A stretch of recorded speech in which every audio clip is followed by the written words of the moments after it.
বনলতা সেনকে আবিষ্কার করতে গিয়ে আসলে এই যে একটা বড় জার্নি, এটা আমার মনে হয় যে যারা বনলতা সেন পড়েননি বা জীবনানন্দ দাশ পড়েননি তাদের কাছেও কিন্তু এই ছবিটি ভালো লাগবে। কারণ এই ছবিটির মিউজিক থেকে শুরু করে ফটোগ্রাফি, অভিনয়, ব্যাকগ্রাউন্ড মিউজিক সব কিছু কিন্তু অত্যন্ত শ্রুতিমধুর এবং খুবই চমৎকার। আমার কাছে খুবই ভালো লেগেছে। আমি আমার পক্ষ থেকে আমি মাসুদ আজম উজ্জ্বলকে সাধুবাদ জানাই, ধন্যবাদ জানাই। আচ্ছা, শুরু করতে হয় খায়রুল বাশারকে দিয়ে। আমি যেটা বলছি যে মূল চরিত্র তো সে, মানে জীবনানন্দ দাশকে কেন্দ্র করেই বনলতা এবং বাকি সবগুলো চরিত্র একটা মিস্টিরিয়াস বলে একটা মিস্ট্রিকে মাসুদ হাসান উজ্জ্বল কীভাবে যে এইভাবে নিয়ে এসছে, মানে প্রত্যেকটা সংলাপ আমার কাছে মনে হয়েছে এটা সবচেয়ে বেশি শক্তিশালী দিকটা হচ্ছে স্ক্রিপ্ট, চিত্রনাট্য এবং সংলাপ, এবং প্রতিটি চরিত্র মানে একদম একটা ইলিউশনের মতো কিন্তু খুব ক্লিয়ার।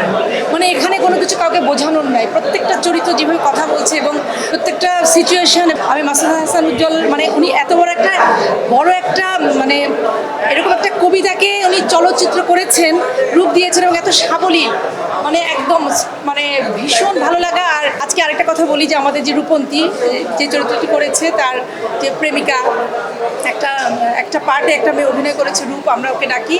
ও কিন্তু অস্ট্রেলিয়াতে আমাদের মেয়ে, রূপন্তী বাংলাদেশে নেই। ও যে বাইরে একটা বর্ন অ্যান্ড ব্রট আপ মেয়ে, এত চমৎকারভাবে, এটাও ডিরেক্টরের মনসিয়ান আমি বলবো।